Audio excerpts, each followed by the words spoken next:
The period in which the Greek polis were left essentially to their own devices came to an end with the clash between the Persian Empire and some of the Greek city-states, but which came to involve Athens at the famous Battle of Marathon in 490. And I'd like to tell you today about the rise of the Persian Empire and its conflict with the Greeks, and concluding with the account of that battle. The Persians, for some terminology, the Persians were what the, thanks very much, were what the Greeks called them, and that was appropriate. They were very close cousins of the people who lived right next to them or among them, called the Medes. In fact, the Medes were the first of that group of, I guess we could call them Aryan peoples. Again, that's a term that has been abused throughout the 19th and 20th century, applying to as though it was a racial group. The term is a linguistic one, and they spoke a branch of the Indo-European family of languages, which is designated as Aryan, and that's all that really means. But they're very, very close. In fact, the Greeks really couldn't distinguish between the Persians and the Aryans, and so they call them sometimes Medes, and sometimes between the Medes and the Persians, I mean, and sometimes they call them Medes and sometimes they call them Persians. It really doesn't matter, because although the Medes took the lead in forming a national kingdom out of a tribal society, and were the first to be the dominant family on the Iranian plateau, where these people finally settled down, the Persians then overthrew them and established themselves as the ruling group in that family under Cyrus the Great, as he was called, back probably in 559. He was called Cyrus the Great because he was a great conqueror, first making his tribal associates, the Persians, the dominant force in Iran, and then expanding the extent and the power of what we can now call the Persian Empire, an extraordinary distance. If we look at the end of the lifetime of Cyrus, one man's lifetime is when this extraordinary expansion, much of it, most of it, takes place. If you look at the Near East in the year 550 BC, what you find is the kingdom of Media, the kingdom of Babylonia, which is the most powerful one in the Tigris-Euphrates Valley, in what is now Iraq, the kingdom of Lydia, occupying sort of the western portion of Asia Minor, excluding at first the coast, which was occupied by Greeks, but which the Lydians then conquered the Greeks in the 540s. But that's the picture. And then there is the people of Persia, the Persians themselves, who are of not much account. But when Cyrus becomes king in 559, he is a member of the dynasty, which is the Achaemenid dynasty.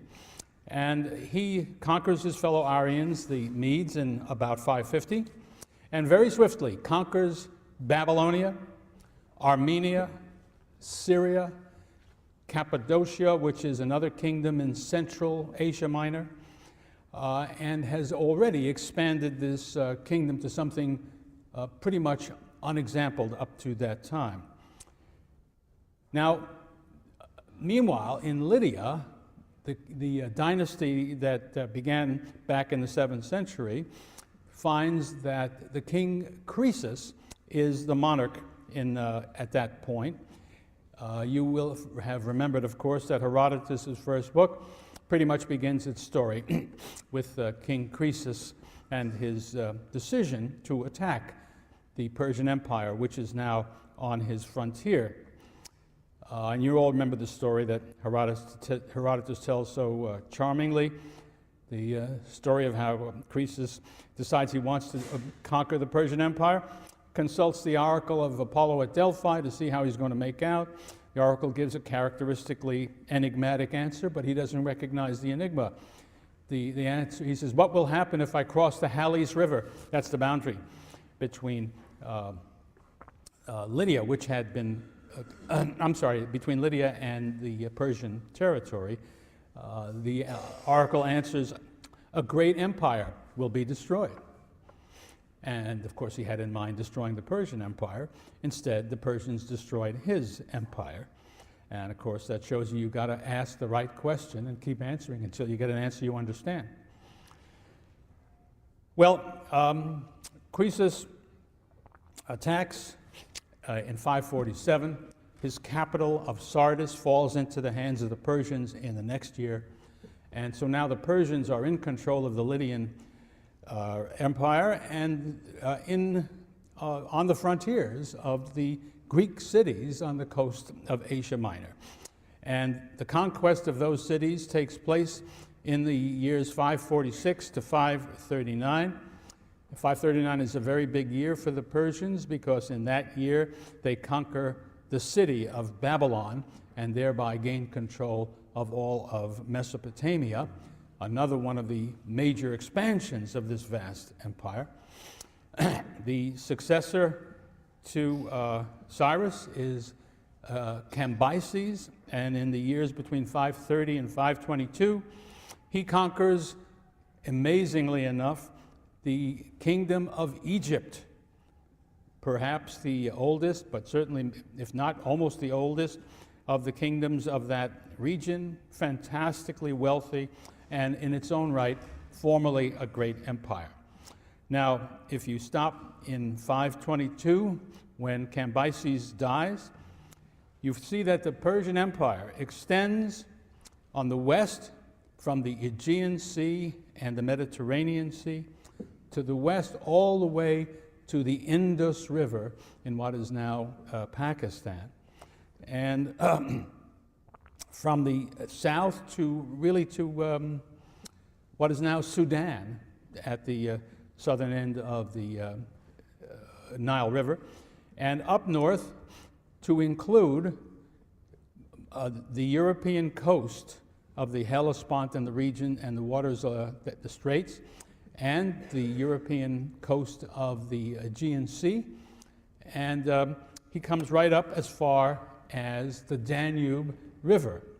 And nor is that the end of what he would like to do.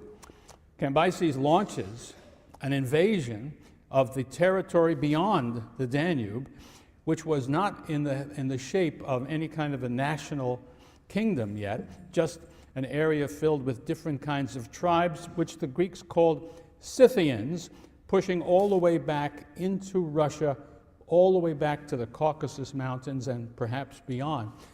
These horse-riding tribal people called the Scythians, who didn't even really engage in agriculture, but were still in the business of living off herds of animals. Well, the expedition goes forward. It ends up gaining the straits and Macedon, as I told you before, or I should have told you those names anyway. The story is told that one of the generals of the Persian army is a certain Miltiades. Miltiades was originally an Athenian, but his family had been expelled in the time of the tyrant, or rather they had been sent to govern the Gallipoli Peninsula, the Thracian Chersonese, as the Greeks called it. And so he lived up there, and then when the Persians came and took that territory, he became a subject of the great king, and he became a general in the great king's army. He and some others were given the task of guarding the bridges across the Danube while the king was chasing Scythians on the other side. Well, he was unable to defeat the Scythians, who used Scythian tactics, which is to say, on cavalry, stayed away, avoided a direct conflict, and did damage with missiles at a distance, and ran away when they couldn't, when they were about to face a great Persian army which could defeat them. So he was gone a long time. And while he was gone, Miltiades said, he'll never come back. Why don't we just break down these bridges to make sure he never gets back? And then we'll be free of the Persians. Well, it didn't work out that way. And the Sicilian campaign didn't succeed, but the Persian army came back, and Miltiades had to run off and escape because there was certainly a price on his head. And he ended up going back to Athens, where we will run into him again. So that is the situation when we get to the turn of the 5th century. The Persians are in control. They have gained mastery of all the Greek states of Asia Minor.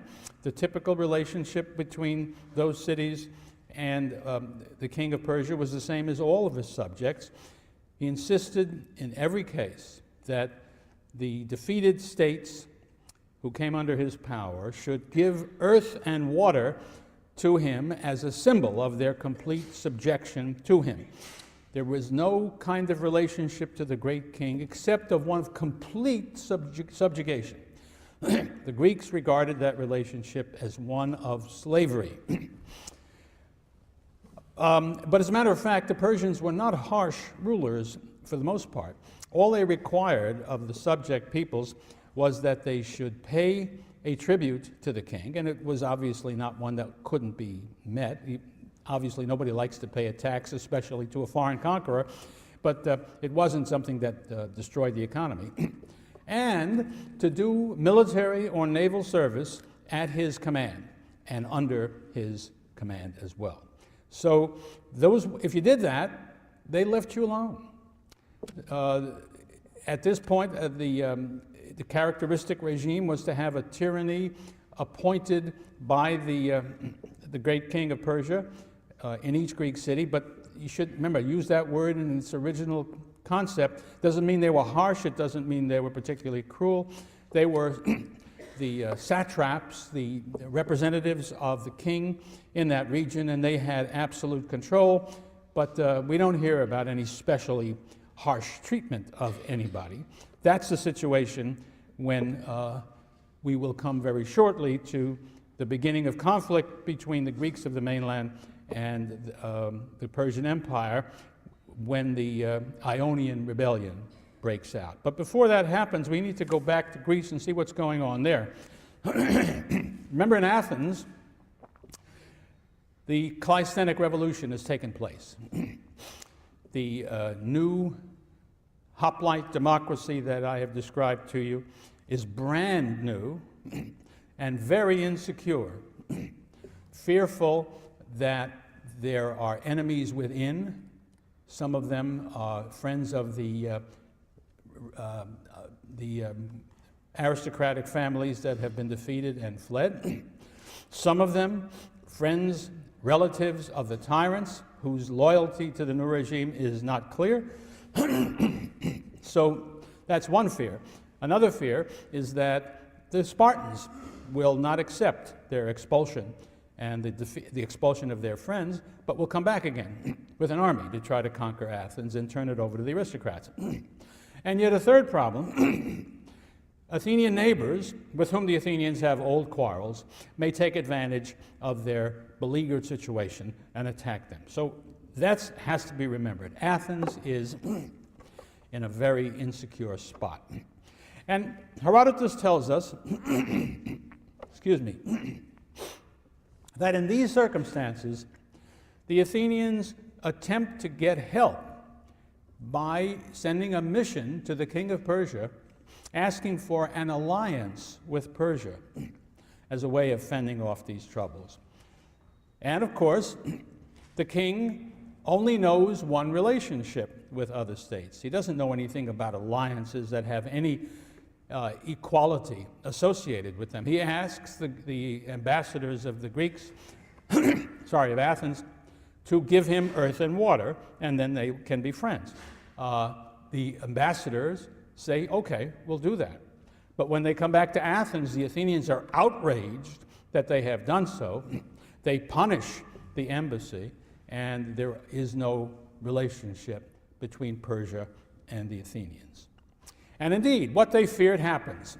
The Spartans invade Attica, and as they are doing that, they are joined by other states who have their own grievances with Attica, Boeotia, led by Thebes, Chalcis, which is a city in Euboea, just to the east of Attica, and Corinth, just down the road on the isthmus. They are all going to attack the Athenians, but it turns out that the Corinthians balk at this idea, and what they don't like, they say, is the notion of installing some kind of a tyranny in Athens. They have had the experience of tyranny. They have expelled the tyranny not so very long ago, they claim, and they are not about to join anybody in doing the same thing. So that's one source of division that prevents this coalition from attacking the Athenians. But there's also a quarrel between the two Spartan kings, Cleomenes, who has been there before and who very much wants to take Athens and return it to his aristocratic friends, and King Demaratus, who for whatever reason is not willing to do that. Demaratus loses the argument. He is finally, charges are brought against him, and he flees. And next we will find Demaratus in the Persian Empire, at the elbow sometimes of the king, and giving him advice as to how to deal with the situation. Well, because of these things, there is no invasion. The Athenians are now free to turn against their neighbors who have threatened them, against the Boeotian cities led by Thebes, against Chalcis, and the Athenians defeat their opponents. In Chalcis, on the island of Euboea, the Athenians take away a chunk of land from the Chalcidians and plant 4,000 Athenian settlers on that land. And they do so not as a colony in the traditional sense, not as an apoikia, but as what the Greeks call a klerouki, which is this. These 4,000 Athenians who take the land, settle there permanently, but they remain Athenians. They are still Athenian citizens. They are really functioning as an Athenian garrison to see to it that things in Boeotia are okay. In this way, they very closely resemble the Roman idea of a colony, which was typically a collection of veterans after conquering some other town in Italy. They would take some of that land, give it to Roman legionaries, and let them settle permanently there as a garrison on behalf of the Romans. Well, that's what the Athenians do in the case of Chalcis. Herodotus sort of sings an aria at this point about the wonders of freedom, in which he says the Athenians were no better than any other Greeks at warfare before they became free. But once having liberated themselves from tyranny and establishing this new Cleisthenic regime, they were able to defeat all of their opponents. And so, so much for Herodotus's prejudice, but of course, as you read his history, you will realize that in one sense at least, the history of Herodotus is a paean to the wonders of freedom and the greatness of freedom and the centrality of freedom as the story of the Greeks. By the way, he also praises not just freedom, eleutheria is the Greek word, but in the case of Athens, he praises its isegoria. That word really means equality of speech. He characterizes this new Cleisthenic regime not by the word democracy, which has apparently not really been coined yet, but rather as what characterizes it is that all citizens are free, equally able to address the populace in the assembly and thereby to take an active role in their own government. So he's really praising autonomy, self-government, not merely freedom from an alien people, but freedom within the city for all the people to govern themselves. He thinks that's one of the reasons why the Athenians have become so good at warfare because of these changes. Now a new coalition emerges, also hostile to this new Athenian regime. It includes Athens' old enemy, the island of Aegina, which sits in the Saronic Gulf, right opposite the Athenian coast. And as I say, they have been fighting each other now for more than a century and quarreling about this and that. So the Aeginetans join with the Spartans, and now they are openly attempting to destroy this regime and to replace it with a return to the tyranny of Hippias. Hippias has also fled to the Persians and is protected by the king, so that you have the notion of having either, if the Persians get involved, they too, and they will get involved, will want to put Hippias on the throne in Athens, but the Spartans want to do the same thing. And again, the Corinthians will have none of that because of their attitude towards tyranny. Now, threatened even more severely, the Athenians send a second mission to Persia. And this time, the Persian king makes it very clear that will require that the Athenians put down their newly established democracy and restore Hippias to his tyranny in Athens, which would make Athens, like the other Greek city-states, the ones that are on the coast of Asia Minor, part of the Persian Empire, and Hippias, in his relationship to Persia, would be the satrap of the great king governing his own city, which was, I think, commonly what was happening in Asia Minor on the Greek coast too. That's where we are when the Ionian Rebellion breaks out in the year 499. The start comes in the city of Miletus, which was, of course, a leading city of the Greeks of that area for some long time, a place you will remember that was filled with new ideas, where we first hear about the kinds of quasi-scientific, but in any case, rationalistic revolution that challenges the traditional Greek way of thinking based largely on mythology and on theology with pure reason.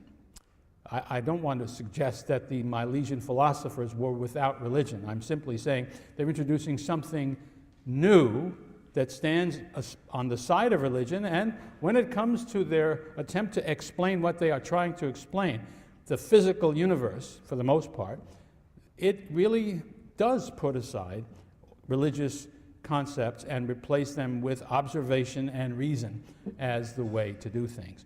So what we are seeing, of course, in Miletus is the birth of philosophy at the same time as we are seeing the birth of natural science, and these do not get separated until many, many, many years later on. They are together. That's the city where the rebellion starts. It has nothing to do with philosophers. It has to do with the tyrant of Miletus, a Milesian by the name of Aristagoras, who gets into trouble with the great king. He has talked the great king into an expedition that he wanted to launch against the island of Naxos in the Aegean Sea. He says Naxos is a cinch, it's a nice fat place, they're not ready. If we sail now, secretly, I'll be able to quickly take the island, and the great king will have another expansion of his empire. And of course, Aristagoras would benefit both financially and also by the presumed honor that he would gain from the great king. Unfortunately, their intelligence, the security procedures were inadequate, and what he was up to got to Naxos before he did. And the Naxians were ready. He was defeated, and the great king was not pleased. Aristagoras knew he was in a lot of trouble. And so he decided that this was the time for the Greeks of Asia Minor to acquire their freedom from the Persians. And he was obviously a very persuasive talker and went around to the various Greek cities and was able to persuade most of them to join in the rebellion, which is indicative, of course, of the fact that they were not happy in their position as subjects of the great king. So they rebel against the tyrants who have been collaborating with the great king, and this is an interesting point. They establish democracies. Now, since, as far as we know, there is no democracy in the world, and there never has been before the one established in Athens just a few years ago, I think there's a lot of reason to think that the idea of doing that came from Athens. And that is easily believable when you realize that Athens, as I've told you before, is an Ionian city, just as these cities, Miletus and the other towns that they get to join them at first, are Ionian cities. And the Athenians are recognized by the other Ionians as the leading Ionian city.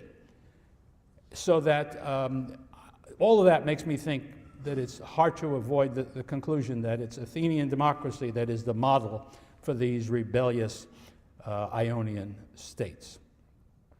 But Aristogamus knows that he's going to be facing a formidable enemy in the forces of the Persian Empire, and so he goes back to mainland Greece to seek help for his undertaking.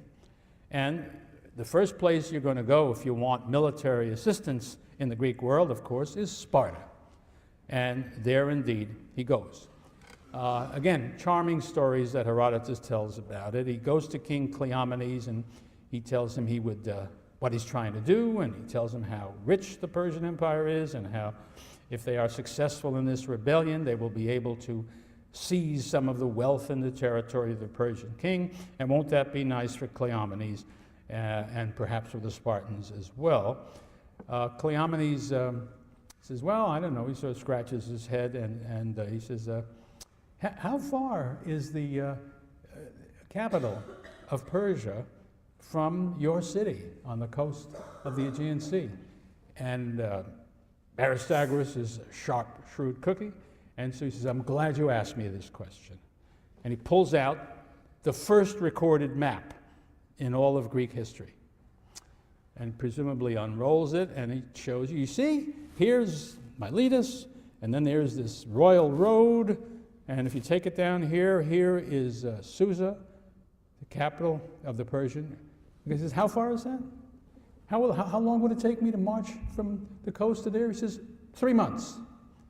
Cleomenes says, stranger, get out of town by dark. The idea of suggesting to the Spartans that they should launch an expedition across a sea, which will then take their army 3 months' march away from the coast, not to mention from Sparta, leaving the city, of course, open to a Helot rebellion all the time they're gone. That is not a very welcome suggestion. So Aristogamus says, well, you know, it's not really so bad. They got this good road. Besides, I have here several minae of silver that I'm glad to give to you. You might want to think again. And he keeps raising the amount that he's prepared to bribe Cleomenes. At a certain point, Cleomenes' little daughter, Gorgo, has been sitting there all the time. And being a Spartan girl, she gets up to her father and says, Father, ask this man to leave at once or he will corrupt you. Cleomenes accepted the admonition from his 9-year-old daughter and sent Aristogamus away. So the effort to gain Spartan support in this rebellion failed. Well, Aristogamus says, okay, I'll try Athens. Now, Athens, of course, he's got a much better shot. In the first place, Athens is an Ionian city, unlike the Dorian Sparta. In the second place, Athens sits on the seashore closer to Persia, right on the Aegean Sea, and obviously can feel that there is a certain danger that might be coming from Persia in any case, just because the Persians keep expanding, and they're now sitting right on the Aegean Sea. So for these reasons, and perhaps others, maybe they were already, I was going to suggest, maybe they were already involved with Aristogamus and the rebels of the Greek cities of Asia Minor, because of the democracy idea. That gives me the suggestion that there's been some communication. Anyway, whether that's true or not, the Athenians vote to send a fleet and soldiers to assist Miletus and the other cities in their rebellion. And they send, well, I'll come back to how much they send in a moment. Herodotus decides it's time to make a point. He says, this shows how much easier it is to deceive many people rather than one. Because by his count, and this count has got to be wrong, there were 30,000 Athenians who were involved in this decision. That's certainly far too many. And they were fooled by Aristagoras, whereas King Cleomenes, the one man, was not. However that may be, what the Athenians voted was to send 20 ships. Now, some scholars have said only 20 ships. The only is really, I think, a mistake. They are led to that by knowing that later in the 5th century, the Athenians will end up having 400 triremes. But that's many years later. That's after a victory over the Persians. That's in a totally new world. The best guess I would have now is that all the ships the Athenians had were maybe 50. So sending 20 was not a trivial contribution. Why do they do it? Well, for all the reasons I've suggested. They care about the Ionians. They are their relatives in their own mind. Moreover, they are not very friendly to Persia after the exchanges they have had with the great king, in which it's clear the only way to deal with the great king is to become his subject, something they're not eager to do. Another thing that we need to take into account is that the Athenians remember, at least back to the time of Solon, and possibly before, have been increasingly engaged in trade with the East. That is to say, with Asia Minor, with the Hellespont, Sea of Marmara, the Bosphorus, beyond that into the Black Sea. In other words, into territory bordering on the Persians, so that they have to feel that if the Persians are unfriendly, or if the Persians just do what comes naturally to them, they soon may be interfering with things that we need. We increasingly need. The Athenians will be increasingly dependent on grain and fish from those waters. So all of that can explain why the Athenians are willing to take this enormously risky decision when the Spartans, of course, wouldn't think of doing it. Herodotus has this wonderful phrase to describe the Athenian decision. These ships were the beginning of evils to the Greeks and the barbarians. I guess what he's really saying is, here we have the beginning of the Persian wars, my subject. The Ionian rebellion is one thing. Theoretically, if the Athenians had minded their own business and not assisted the rebels, then there need not have been a Persian war. Heaven knows what would have come next.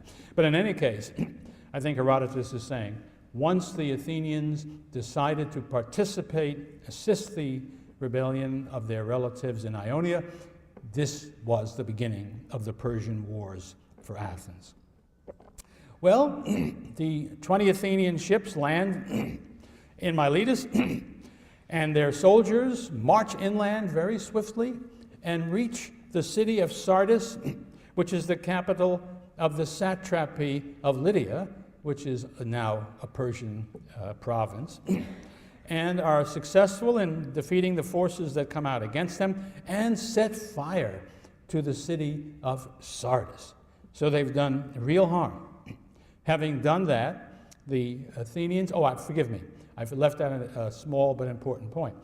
The Athenians were joined by a few ships provided by the city of Eretria, another town in northern Euboea, an old-time rival and enemy of, what's that other town up there? Just mentioned it a moment ago. It's gone right out of my head. What? Anybody remember what town that is? Chalcis, thank you very much. They're old enemies of Chalcis, and that may account for why they're eager to help the Athenians, because the Athenians have defeated Chalcis and are keeping the Chalcidians down. In any case, they do. A few Eretrians, 20 ships of Athenians accomplished this deed of doing considerable harm to the great king's position there in Lydia.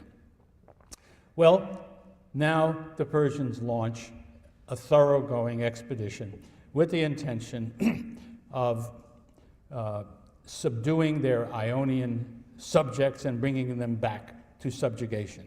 Well, it's not all that easy. This rebellion takes place in 499. The war against Persia doesn't end until 494. What the Persians are doing is laying siege to the cities one by one and taking them one by one, and then attacking from the sea, and that was critical. If they could defeat the fleets of the Greek cities, having already surrounded them on the land side, those cities were out of business and would have to surrender.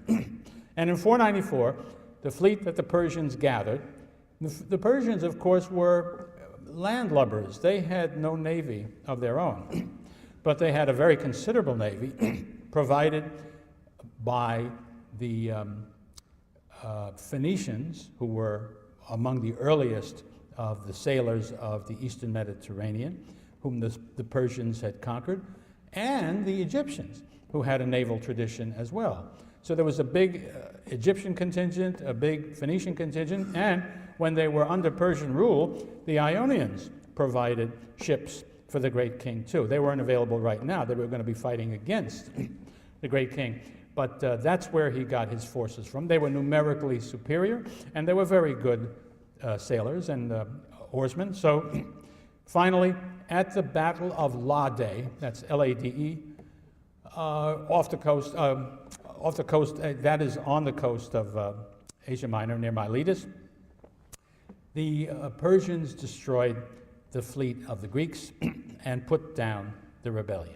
And then they took vengeance for the whole thing by laying waste the city of Miletus entirely, burning it to the ground as best one could do that in those days.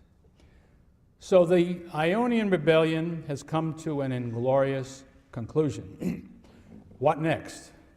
What next is determined in considerable part by the internal affairs of the city of Athens. The Athenians are going to be the most troubled by what has happened, and also they have a reason to be troubled. The great king, this is true of most any great empire, any great power that has been attacked or even insulted by some smaller state, you just can't let that go by. You must punish that action to deter similar behavior in the future. So the Athenians had every reason to fear an invasion or some sort of attack from the Persians in the future. I think that is critical for understanding what's going on in Athens in these years. And we do have a few glimpses, just a few glimpses, that are difficult to interpret but may possibly make a certain amount of sense. It is interesting, I think, that in the year 496-5, which is to say before the Battle of Lade, while the rebellion is still on, the man who was elected the eponymous archon for that year is Hipparchus, the son of Carmus, a relative of the Pisistratids, and he is precisely the man who tradition says the first ostracism was allegedly aimed at. What is going on here? Why is the Pisistratid Hipparchus being elected at this point, when in fact we know that the Persians have said that they wish to put his relative Hippias back on the throne? Why would the Athenians elect this guy? Well, the only interpretation that makes any sense to me is that, you remember that fairy tale I told you last time about the law on ostracism and about how I imagined Cleisthenes telling Hipparchus that he could avoid a lot of trouble if he would join up with Cleisthenes? I think he did. And I think his election to the archonship demonstrates that.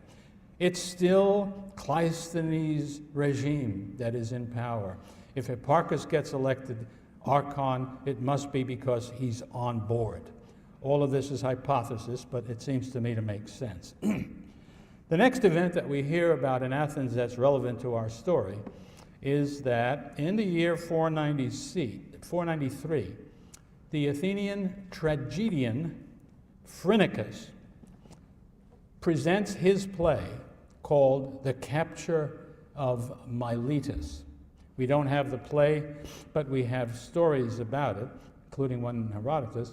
And what the stories say is that the play showed the scene of the taking of Miletus and the destruction of the city by the Persians.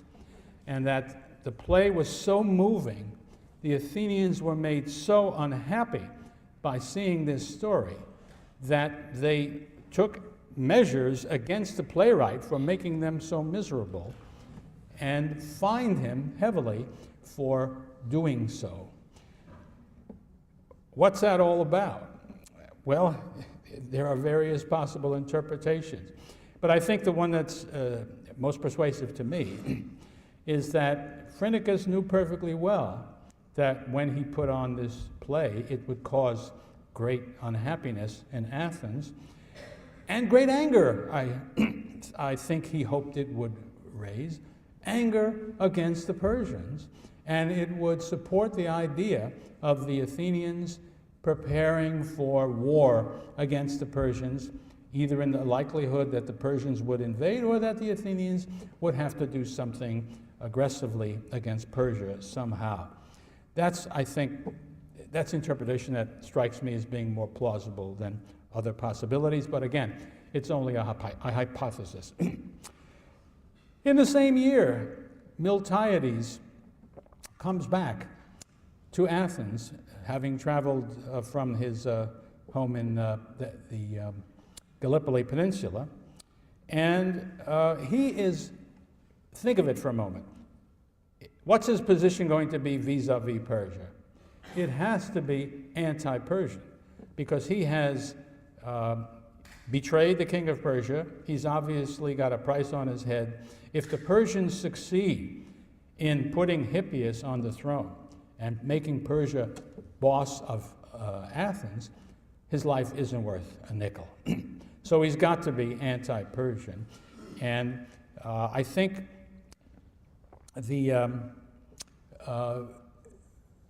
what happens next has to be understood in terms of the political struggle in Athens, in which by no means were all Athenians convinced that it would be a good thing to go to war against Persia. I mean, it's crazy. What I want to communicate to you is the idea of fighting against Persia now is insane. The Persians have conquered most of the known world as far as the Greeks are concerned. They have just bashed their fellow Greeks without a lot of trouble in Asia Minor. Why would you want to take these fellows on? What you would want is to avoid conflict with them, to try to find some means of coming to terms with the Persians. I'm sure there must have been Athenians, and Herodotus says there were, who would have preferred accepting Hippias back as tyrant and having the Persians be the real rulers of their land, rather than all getting killed when the Persians decided to come after them. So you've got these two factions, one pro-Persian, one anti-Persian, and the fact is, apart from hypothesis, that Miltiades is brought to trial in Athens. The official charge against him is of having been a tyrant in the Gallipoli Peninsula when he was in charge of it there, and he is in fact acquitted of the charge, which may suggest, if the jury was influenced by popular opinion and had a political view, that the majority of Athenians were not willing to take the tyranny back in any circumstances and were prepared to fight. Now that, the interpretation again, is hypothesis. The fact of the trial and the acquittal are there.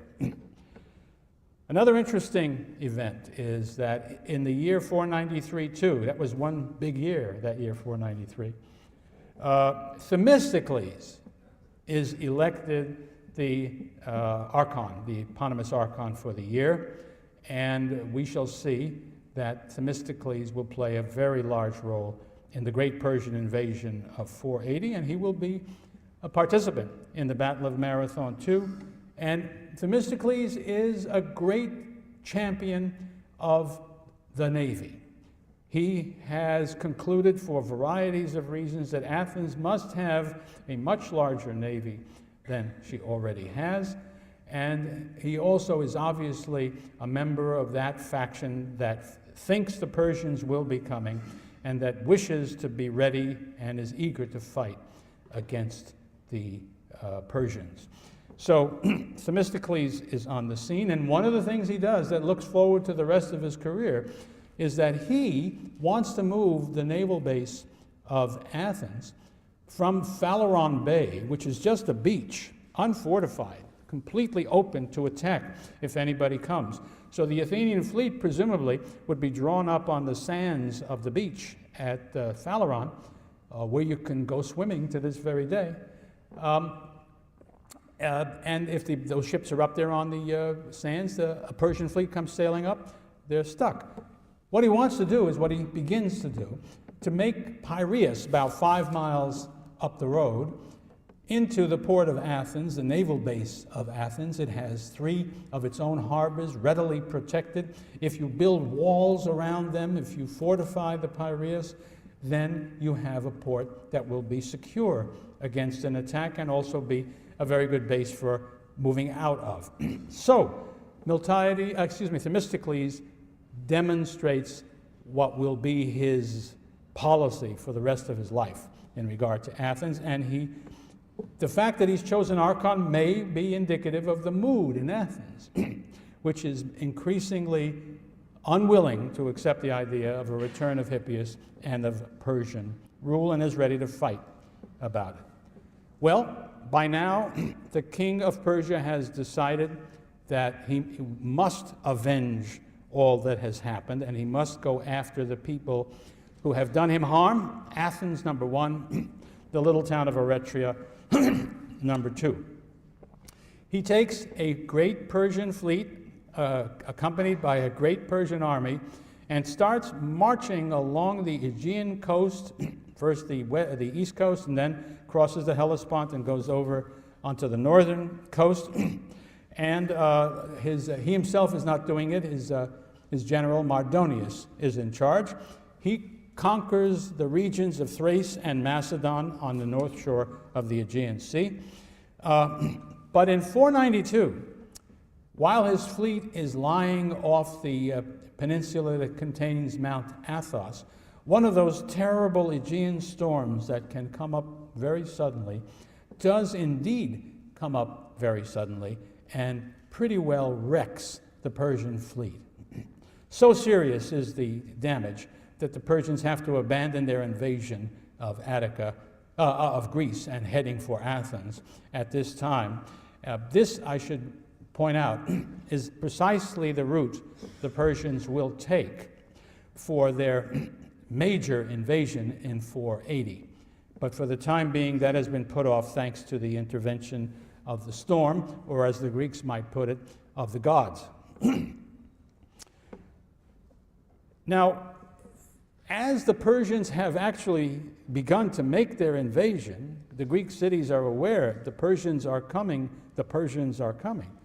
And the question is what to do. Well, the island of Aegina, which is unfriendly to Athens, you remember from way back, they decide, we're not going to be swept away with the Athenians when the Persians get here, and they give earth and water to the king. They have, in fact, become Persian subjects. At this point, Cleomenes changes his mind. He does not want to sit there quietly while the Persians come and invade Greece. And so he now goes to the island of Aegina, takes hostages, delivers the hostages to the Athenians, and in so doing, creates a rapprochement between Sparta and Athens. And now the Spartans and the Athenians are allies. That doesn't mean the Athenians have joined the Peloponnesian League. They just established friendly relations after being at odds for such a period of time. And there is a quarrel between the two kings, as I've told you, and it's at this time that Demaratus is sent into exile, and Cleomenes himself comes out very badly.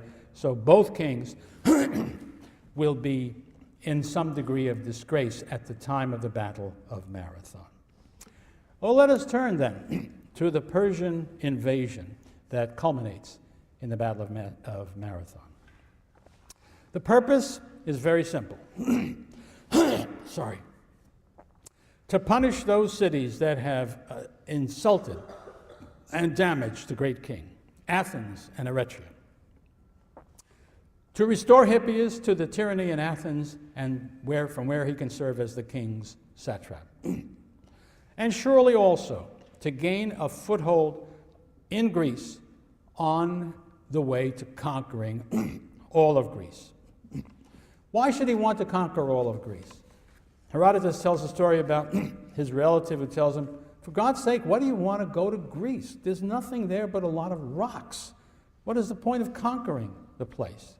It's one thing to conquer all of these rich places, Egypt, Babylonia, that's fine. There's wealth there, there's huge populations, there's a lot of good stuff. It's just Greeks and rocks. Why in the world do you want to go there? And the answer, I think, in part would be Sir Edmund Hillary's answer, because they're there. And that's part of the answer, because, we must understand that the ancient idea, in fact, I'm willing to say, the idea that dominated thinking about such matters right down probably into the 19th century in many cases, but certainly before the advent of Christianity, was this, that conquest is good. It's good to be strong. It's good to be rich. It's good to be powerful. Therefore, it's good to be stronger, richer, and more powerful. And if there's somebody on your frontier, take them over. And that, by the way, will make you still more glorious, because conquest is glory. Now, we in the West, that's not our natural attitude. Our natural attitude is shaped in considerable part, whatever your religious association may be, by Christianity, which has been the dominant force in shaping people's thinking in the West, whatever, as I say, whatever religion you belong to. And that aspect of Christianity that it violates is the one that's increasingly the one that's emphasized by Christians, and that is the Sermon on the Mount. The one that says the meek shall inherit the earth, not the strong and the tough, and so on. And the one that says if your enemy strikes you, turn the other cheek so he can strike you there too. Now, if the Greeks had heard that, they would have said, these people are lunatics, send them away. Greek morality said, be good to your friend, do good to your friends, and harm to your enemies. And the second part is just as important as the first part. So you need to understand that the sort of the ethical underpinnings to all of our natural thinking in the West are as odd and strange and crazy as they can be for everybody else in the human race, so far as I can see. There are exceptions. I'm missing some Eastern religions which have ideas that are not altogether anathema to what I'm saying. But what I'm trying to say is nobody in the ancient world would have ever had such an idea. Of course, if you can conquer somebody who's your neighbor, you do. And so there was every reason to know that the Persians were coming. How many? We don't know. The estimate that most people would accept is somewhere between 20 and 30,000 infantrymen. So for the sake of splitting the difference, I always assume something like 25,000 infantrymen. And some cavalry. That's very important, even though the cavalry does not play any part in the actual Battle of Marathon. But Herodotus makes it very clear that there was a Persian cavalry, that the Persians picked the site of Marathon to fight in part because it was a good place for cavalry to fight. So there's a Persian cavalry on board the ships anyway, alongside the infantry. The two Persian generals are Datis and Artaphernes. They have with them Hippias. Hippias, of course, must have been all these years urging the great king to make some such campaign, and he probably would have said, and Marathon is the place to land. You remember? That's the territory of the Pisistratids. That's where Pisistratus landed on his last return to Athens. When he made himself tyrant, that's where his people were. That's where his forces would gather. I'm sure Hippias said what all such exiles always say: all I need do is set foot on the beach at Marathon, and my people will rise up as one and join me. You won't even have to fight in Athens, because they'll be so glad to see me back. This is what King James, I'm sure, told Louis XIV about getting back to England, and one hears that all the time. But it's a very important part of the story. I don't think we can understand what happens at Marathon if we don't know that everybody thought it was highly possible that there were Athenians who were eager to restore Hippias to the throne and would be willing to engage in treasonous activities or to defect from the democracy and join Hippias if the circumstances were appropriate. So that's in the back of everybody's mind, or in the front. I think when the Persians got there, their strategy included the belief that there would be treason in Athens that would turn the city over to them if the circumstances were right. So that force starts this time not along the coast, as I told you last time. It takes the shortest route directly across the Aegean Sea, hopping from island to island. Stops at Naxos. Remember, Naxos annoyed the king by successfully resisting Aristagoras' invasion, and they destroy Naxos. Next, they come to the island of Delos in the middle of the Aegean, the island sacred to Apollo and his sister Artemis, a very sacred place indeed for the Greeks. What do the Persians do? They treat the oracle, not the oracle, but they treat the Delians and the priests of Apollo at Delos with great respect, do them no harm. This is typical Persian conquest. They do not impose religions. Their religion is different from that of most of the others in this area. They are Zoroastrians. They are sun worshippers of a certain kind. But they don't impose their religion. They don't interfere with their religion. They get a very nice write-up in the Old Testament, if you remember, because they don't mistreat the Hebrews, and they particularly don't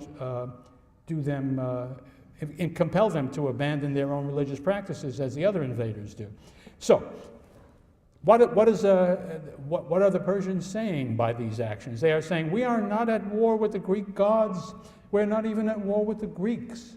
We are simply punishing these two miscreant towns that have attacked us. They then turn to the southern tip of the island of Euboea, to the town of Carystus. The Persians may be not at war with the Greeks, but they expect all Greeks who are along the way to behave the way they're supposed to the great king. And so they ask the Carystians to give earth and water. The Carystians refuse, and the Persians obliterate their city and take their people into slavery. Now they push their way, take their sail along the coast of Euboea to Eretria in the north. And now, here are 4,000 Athenians settled there, you remember, in a clericy. So, right, they get their armor on and they stand in front and are prepared to die fighting for the freedom of Eretria because of their wonderful friendship to Athens. Wrong. The 4,000 Athenians go home to Attica. Why? Well, I suppose the immediate answer is why not? But it's an embarrassment.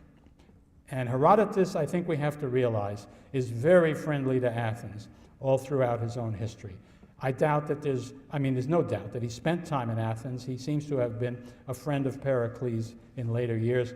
He was kindly, although he himself comes from Halicarnassus in Asia Minor.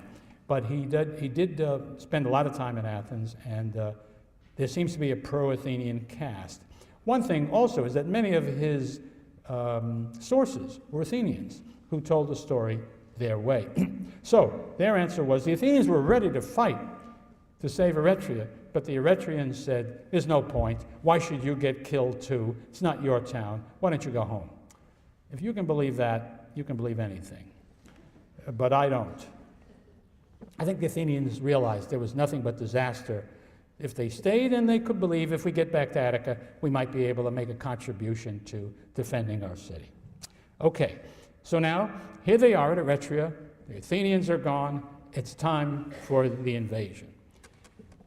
The site of the battle, where do they go? Well, they picked Marathon, as I say, in part because it's very near Eretria. Secondly, as Herodotus says, because it's a good place for cavalry. Thirdly, as I've already told you, because it's the stronghold of Pisistratus, the place which would be natural for an army trying to establish Hippias on the throne of Athens. That's why they're there. And their plan, I think, is to go to Marathon. If the Athenians come out and challenge them to a fight, they will crush the Athenians. But they didn't expect that. They thought the Athenians would be afraid. And that what would happen is they would stay there in Marathon until they got the news that there was a revolution in Athens prepared to turn the city over to them. That's what Hippias, I think, led them to believe, and that's what they hoped for. They were prepared to fight, of course, but they thought it wouldn't be necessary. So on August the 4th, they land in the year 490 at Marathon. We know these dates because there is an eclipse associated with this, which allows astronomers to fix it pretty precisely.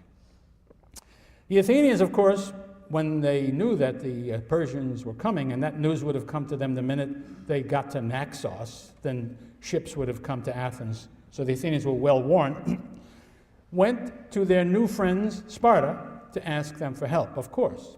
And this is where there are wonderful stories. They sent the great runner, whose name comes down to us in the manuscripts as Phidippides. Chances are his real name was Philippides, but there was an error in the manuscript. But we'll call him Phidippides because that's what the manuscripts say.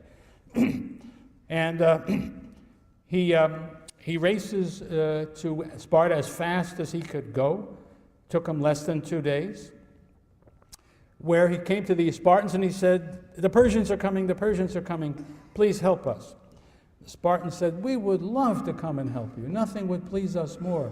Unfortunately, we are in the midst of our holy religious ceremony, the Carnea, and we are not allowed to leave our hometown until the next full moon, which as a matter of fact is the night of August 11th, 12th.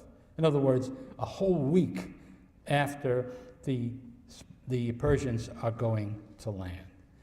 I can't go speculating as to what are we to make of this. Does this mean, is this just an excuse?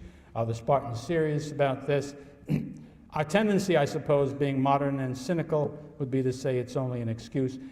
I'm more inclined to think that they were sincere about it. It's not that they couldn't find ways to get around such things, but they really took their religion quite seriously.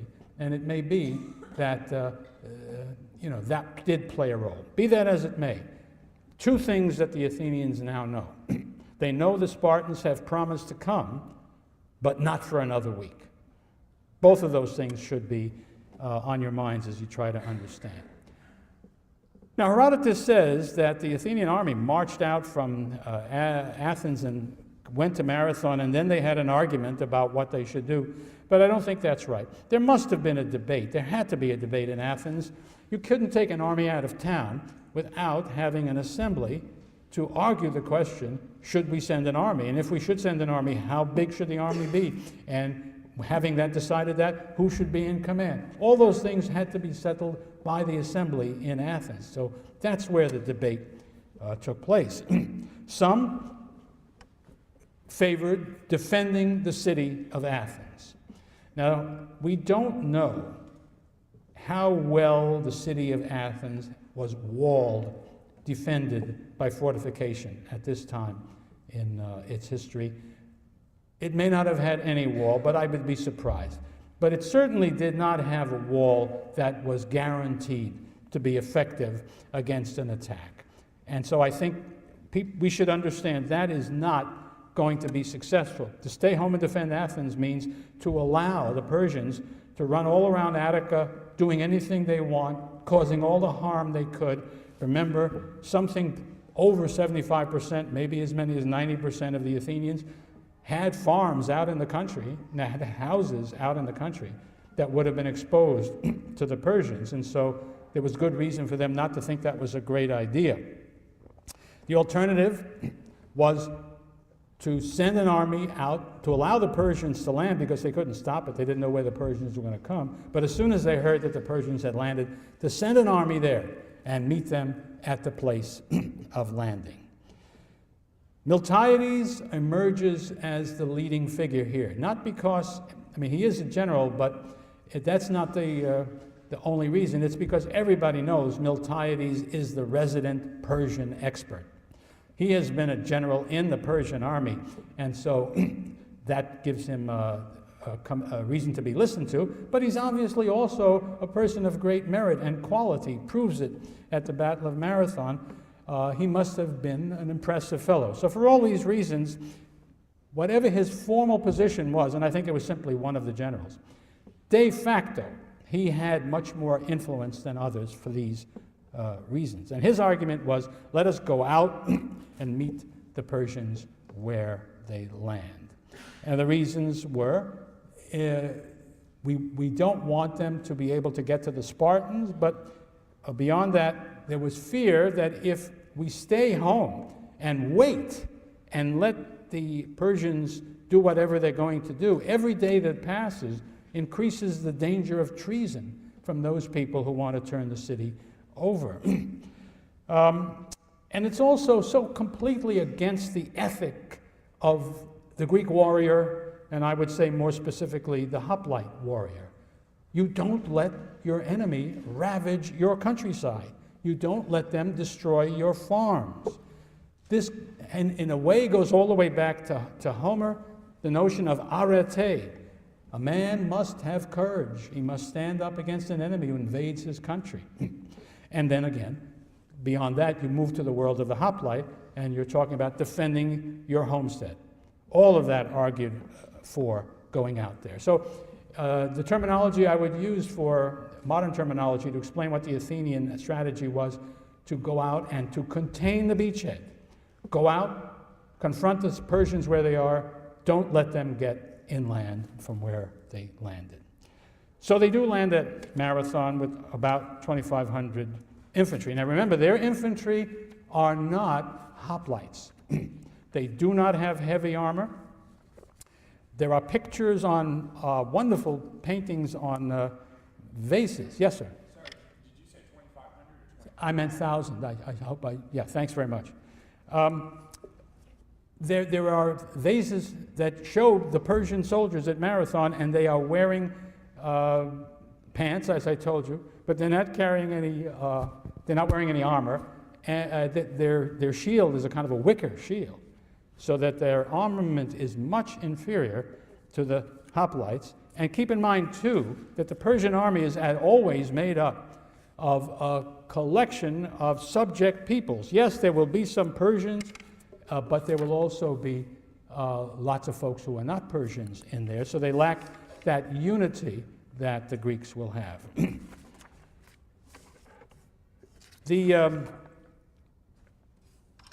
Excuse me, I got this thing a little backwards.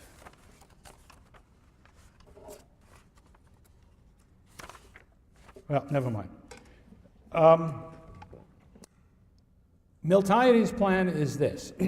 There are something like 10,000 Greeks, about 9,000 Athenians, about 1,000 Eretrians, against, let us say, 25,000 Persians. And so as the thing begins, the map here shows you the rough picture of the field at Marathon. Here, the Persians landed right here and had their ships drawn up at this place. They have their camp behind here. This marsh ought to be a little bit more over this way. It's a very serious marsh. It will play an important role in what happens. The Greeks come out. They came marching in through this way. And here we have mountains. This wavy line indicates the line of the mountains. Here you have a really flat plain, but here you have mountains. And somewhere up on the hills here, there was the Greek camp near the modern church of St. Demetrius. This little dot reflects the mound where the dead, the Greek dead at Marathon, will, after the battle, be buried, and that is likely to be about the place where the main fighting took place, which helps us to place where the actual battle took place. So the idea of the Athenians was to try to hold them there as long as they could. But the Greeks have the upper hill, the Persians are down below. If the Persians want to start a fight, then they will have to come running up the hill.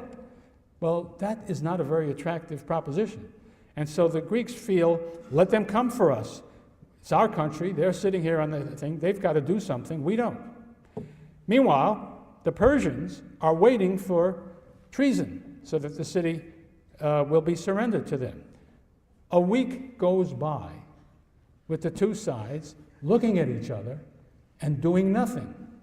I always like to compare the Athenian strategy to an old-fashioned football strategy, which I haven't seen done now in decades, which used to be kick on first down and wait for a fumble. In other words, give the ball to the Persians and let them make a mistake. I think that's what was in Miltiades' mind. Well, finally, time passes, and the Persians realize we can't sit here forever. For one thing, they're going to run out of food and water. For another thing, the great king will want to hear something. Well, how'd you do? What did you do? We sat there and watched the Athenians. No good. So, the plan that the Persians made, I think, was this, that they would take, let us say for the sake of argument, 10,000 troops, put them on the ships, load up the cavalry onto the ships too, and send those ships around Attica to come up to Phaleron Bay straight into Athens. And meanwhile, take the 15,000 that are left, march them up to as close as you could get to the Greeks, and fix the Greeks there so that they can't go back and defend Athens. So there's no army to protect Athens. So if those guys get off the ships, come sailing into the harbor, walk up to town, it's theirs. If the Athenians are crazy enough, from the Persian point of view, to come running down the hill or walking down the hill or whatever, to be outnumbered 3-2 by us, and anyway, we're Persians, we always beat Greeks, we got nothing to worry about, then let them do it. So they come. Now, Miltiades is in charge on the day of the battle. He's got the problem that they have 5,000 more troops than he has. He's worried about being outflanked. So what he decides to do is to weaken the depth of his line because he must cover the length of the Persian line. Well, the danger with that is, of course, that when they hit each other, the Persians will break through the Greek line. So instead of making it even, he loaded up the wings and left the center even weaker than it would otherwise have been. His hope and strategy was that the Athenians would win on the wings before the Persians could break through the middle, and then the Athenians could turn on the center of the Persians and defeat them. And just barely, that's what happened. The Persians did break through the center, but they were too late. By that time, the Athenian wings were successful and drove the Persians before them. The Persians ran away like mad, but they ran into the great swamp. And that made their escape much, much more difficult. So the Athenians were able to kill great numbers of them. And finally, that battle was over. Now the battle was over. Let's imagine that it took a couple of hours. That would be a long time. The Athenians had time now to have a meal, take a little rest, and march back across to Attica, before the ships could get there. And I like to imagine the scene when it all happened, the Persians coming around the last bend of the bay as they're coming to Phaleron, expecting to see a nice empty beach, and seeing the Athenian army, I like to imagine, with their left foot in the breakers and their shields up and their spears up, with the sun gleaming off their shields and blinding the Persians as they came. And at which point, you can't force a landing against an army. This can't be done in the ancient world. These guys had to go home and start thinking about what they're going to tell the great king. The Athenians won the battle, very large casualties for the Persians. Only 192 Greeks killed in the battle, and allowed the extraordinary honor of being buried on the field where they have fought. Next day, 2,000 Spartans come marching into Attica. That proves they were serious, and were told what had happened. They asked permission, can we go to the battlefield and look at it? And there they saw all these dead Persians, and no one had ever seen anything like that. No Greeks had ever beat Persians before, and great was the glory of the Athenians. So I've described very inadequately and too swiftly the battle. So what? What is the significance of this silly little battle, 10,000 Greeks against 15,000 Persians back 1 billion years ago? What does it matter? And lots of folks will tell you that, especially these days. But I remember in 1936 there was a wonderful conference of pacifists who met in England, at which the dominant theme of the speakers was, no war ever made any difference. What I like about that was that the place of the meeting was Hastings. The battle was seen throughout the rest of Greek history, first of all, as a great victory for hoplites as opposed to their opponents. In later Greek history, when Athenian history, when the Navy becomes the big thing, it is the party, the old-fashioned, the more conservative party that thinks about Marathon as the great victory, the day that those hoplite farmers saved Greece. The Navy guys, the poor, like to think about Salamis, the naval battle in 480. It was seen as a victory for democracy. It was the Athenian Democrats.